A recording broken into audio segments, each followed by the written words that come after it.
C'est quoi la montée des marches à Cannes? Aujourd'hui, c'est l'ouverture du Festival international de cinéma à Cannes.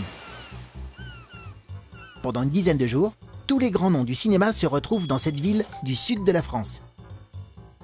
Ce festival récompense le travail des professionnels du cinéma. Cette année, c'est la 67e édition du festival. Mais pourquoi les stars défilent-elles sur un grand escalier durant le festival? Chaque soir, un film en compétition est projeté dans une salle de plus de 2000 places. Il faut monter pour y accéder par le haut, comme dans un cinéma. Le jury du festival y assiste pour pouvoir se faire un avis sur le film projeté. Toute l'équipe du film est là, le réalisateur, les acteurs, les scénaristes. On retrouve également des journalistes, et parfois même des fans qui ont réussi à avoir une invitation. C'est une soirée où tout le monde est sur son 31 et monte 24 marches recouvertes d'un tapis rouge. C'est l'occasion pour les stars de prendre la pause et pour les photographes de faire crépiter leur flash. La montée des marches est très chronométrée. Les stars attendent parfois dans leur voiture, en bas de l'escalier, que les premiers invités aient gravi quelques marches. Et tout ce manège peut durer 1 heure. C'est quoi un intermittent du spectacle? Ils te font danser dans les festivals d'été, voyager grâce aux émissions télé ou rêver sur grand écran.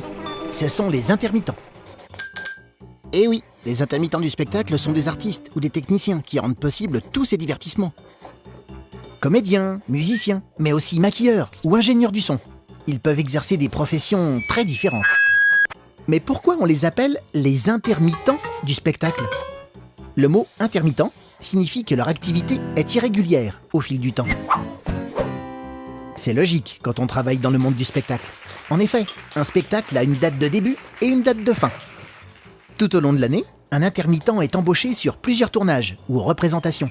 Entre ces contrats, il connaît de longues périodes de chômage. Ça ne veut pas dire qu'il se repose.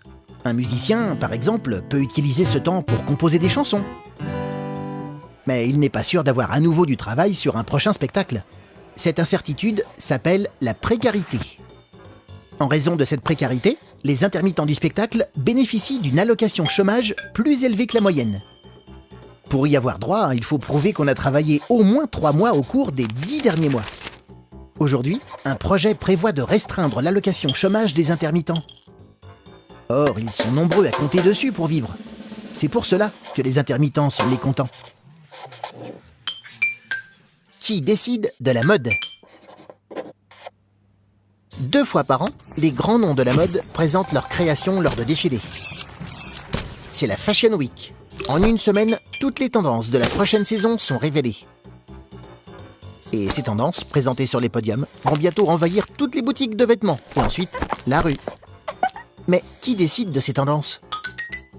Les habits sont créés par des stylistes. Mais les stylistes sont largement influencés par des petits génies discrets et très influents, les tendanceurs. Ces tendanceurs sont des professionnels de la prévision des modes de demain. Ce sont les météorologues du bon goût. Ils travaillent en équipe avec des spécialistes de l'évolution de la société, des financiers, des artistes et des créateurs visuels. Ensemble, ils créent des cahiers de tendance, un livre où chaque page présente une tendance forte pour les 2 à 3 ans à venir. À chaque tendance sont associées des images d'œuvres d'art, de vêtements, des morceaux de tissu, des couleurs ou des textes qui la caractérisent. Ces cahiers de tendance sont ensuite vendus de 2000 à 6000 € chacun aux grandes marques de vêtements. Puis le styliste s'en inspire pour créer ses vêtements. Il interprète les tendances à sa façon, dans l'esprit de la marque. Ou peut faire tout l'inverse. Ces cahiers servent aussi pour les grandes marques de meubles, de cosmétiques et même de nourriture. Mais alors, ce sont les tendanceurs qui prévoient la mode ou est-ce qu'ils la créent et tout le monde suit? Peut-être un peu les deux. D'où viennent les images diffusées aux infos? Les photos publiées dans les journaux et les vidéos diffusées dans les infos à la télé sont réalisées par des journalistes. Équipés d'appareils photo et de caméras, ils vont sur les lieux où se passent des événements pour en ramener des images. Ces images ont une grande force. Une expression dit même qu'une image vaut 1000 mots. Dans un journal papier, par exemple, c'est d'abord les photos que l'on regarde, puis les titres qui sont écrits en gros, et enfin le texte. Ces images représentent-elles vraiment la réalité ? Les journalistes sont chargés de faire connaître des événements qui se sont réellement produits. Mais attention, même si on ne truque pas une image, il est facile de changer ce qu'elle veut dire. Regarde cette photo. Il pourrait s'agir d'une foule de spectateurs à un concert, ou d'une manifestation contre un gouvernement. Une image doit être absolument accompagnée d'un commentaire, pour que l'on comprenne sa signification. C'est encore plus important aujourd'hui, car de plus en plus de photos et de vidéos sont réalisées par des personnes qui ne sont pas des journalistes. Avec un téléphone portable, tout le monde peut ainsi faire des images d'un événement, puis les mettre en ligne sur Internet. Certaines de ces images sont diffusées à la télé, ou dans les journaux, mais elles sont vérifiées par des journalistes. Pourtant, parfois, tu peux les retrouver sur un site sans vérification. Il faut donc que tu sois prudent, et que tu essayes de savoir où et comment elles ont été réalisées. Tu te poses des questions ? Nous, on y répond.